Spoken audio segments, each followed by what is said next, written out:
Voyager en toute sécurité, c'est le slogan de la campagne lancée par l'autorité de régulation du transport routier.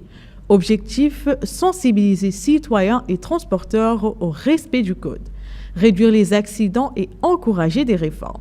Pourtant, entre juillet et août, plus de 30 morts ont été recensés sur nos routes. La question reste entière. Cette campagne a-t-elle eu un réel impact ? Et pour en parler avec nous ce soir, M. Mohamed Lemine Haibala, conseiller chargé des ponts Basile à l'autorité de régulation des transports routiers. Bonsoir M. Haibala. Bonsoir. Alors, quels sont les premiers retours sur la campagne Voyager en toute sécurité? D'accord, merci madame. Je vous félicite. Je suis très reconnaissant pour cette invitation qui va me permettre de parler des accidents de la route et de la sécurité routière, laquelle on avait organisé la semaine dernière une mobilisation largement sur tout l'étendue du pouvoir, et on avait envoyé des émissions sur tout le territoire mauritanien pour vulgariser un peu et expliquer aux utilisateurs de la route les pratiques, les choses, les recommandations qu'il faut nécessairement qu'un chauffeur, qu'un utilisateur de la route en prenne conscience. Et pour la grandeur et l'ampleur du problème, tous les acteurs ont été présents. Et auparavant, on avait même fait un atelier ici à Nouakchott, dont tous les acteurs du transport public ont été invités. Les ministères, tout le monde a été invité pour prendre part à cet atelier. Et à partir de cet atelier, le président de l'autorité de régulation, Dr Hassan Mohamed Awan, avait lancé la campagne nationale sur tous les territoires, avait envoyé des émissaires dotés de tous les instruments et les documents qu'il faut distribuer, qu'il faut expliquer. Et toutes les autorités de la République étaient mobilisées en ce sens. Alors, et permettez-moi, avant de répondre à vos questions, de rappeler que la sécurité routière occupe une place prépondérante dans le programme du président de la République. Son Excellence, M. Mohamed Ghazouani, Monsieur le Président, avait instruit son gouvernement de faire de la préservation de la vie des citoyens une question primordiale. Et dans ce cadre, d'ailleurs, le gouvernement, sous la conduite du Premier ministre, M. William Ndiaye, a instruit le ministère des Transports en charge des transports une orientation présidentielle, un programme concret exécuté sur le terrain de l'autorité, sur le terrain par l'autorité de régulation des transports. Ainsi, des actions bien concrètes ont été réalisées dans ce sens. Soit la construction des gares routières qui obéissent, qui sont à la hauteur et qui sans eux, on ne peut pas d'ailleurs réguler le transport, parce qu'il faut des places dans lesquelles il faut que tout le transport s'effectue et que une certaine mesure, toutes les mesures seront prises dans ces gares. Et puis, il y a une mesure très importante, c'est qu'on avait on avait réalisé des ponts bascules sur lesquels les poids lourds, tout le monde doit y passer pour réguler un peu et pour mettre dans des normes les poids que les voitures. Parce qu'en ce sens, on est conscient que la surcharge sur les automobiles, c'est la cause directe des accidents. Et on avait même, dans un projet à venir, dit qu'il faut faire des fixations de ralentisseurs, de régulateurs de vitesse. Alors, selon vous, M. Haibala, cette campagne a-t-elle réellement influencé le comportement des conducteurs et des transporteurs?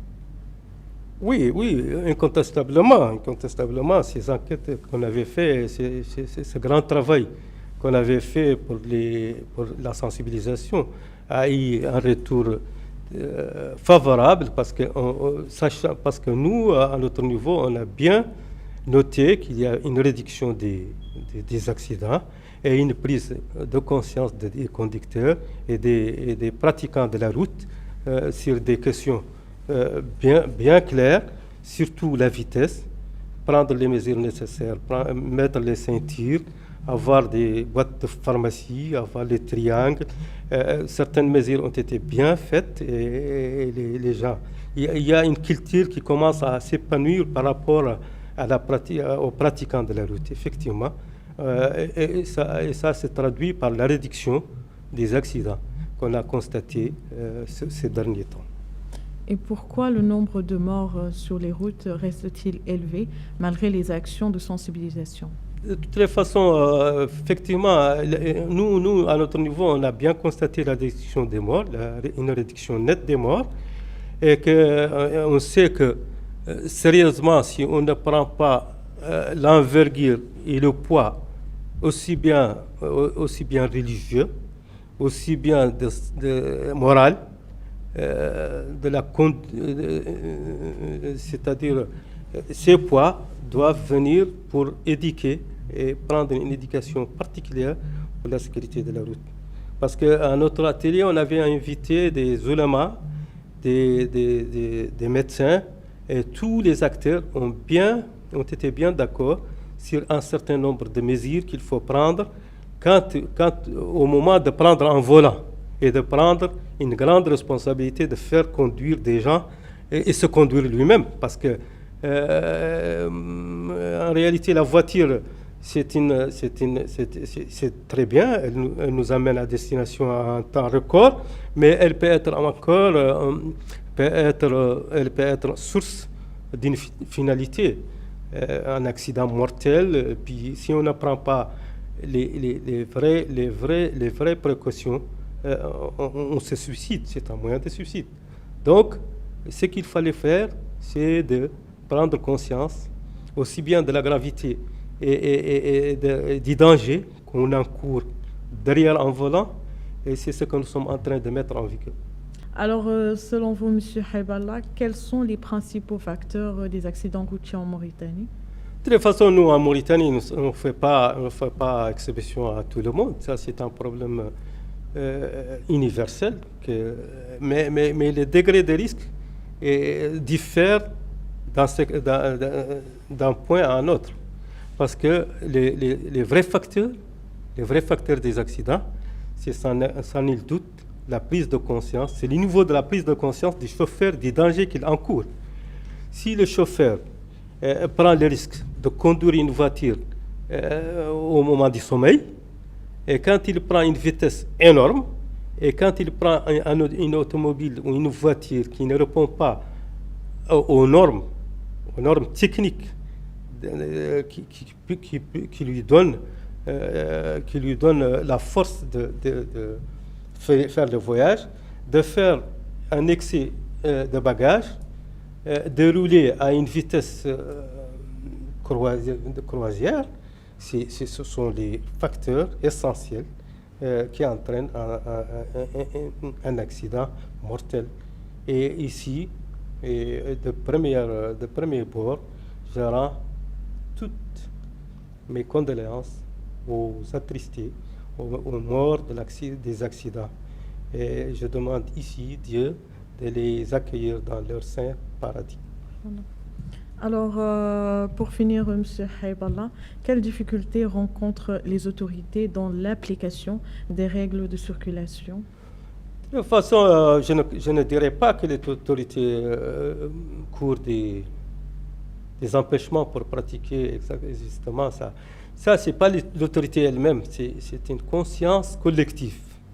Je dirais même qu'au niveau de l'éducation civile, il doit y avoir, même au niveau des étudiants, même au niveau des écoles primaires, une frange destinée à une éducation citoyenne et de prime bord, une éducation sur les dangers de la sécurité sociale, de la sécurité, du moins, sécurité routière.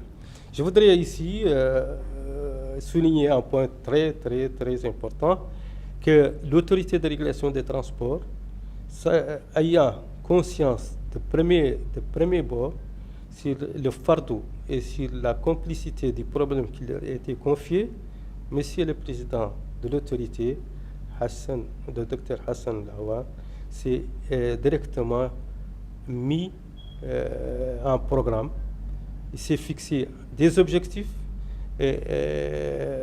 pour aborder ce problème et avait opté pour la construction d'une infrastructure qui pourrait aider à surmonter plusieurs problèmes. Et que son bilan dans ce sens est largement favorable et a contribué à une prise de conscience totale et indéfectible de la sécurité routière. Alors, M. Haïballah, merci d'avoir répondu à la question. Merci, à vous de même. On espère que ce sera une première, mais d'autres poursuivront. Inch'Allah, merci beaucoup. Merci.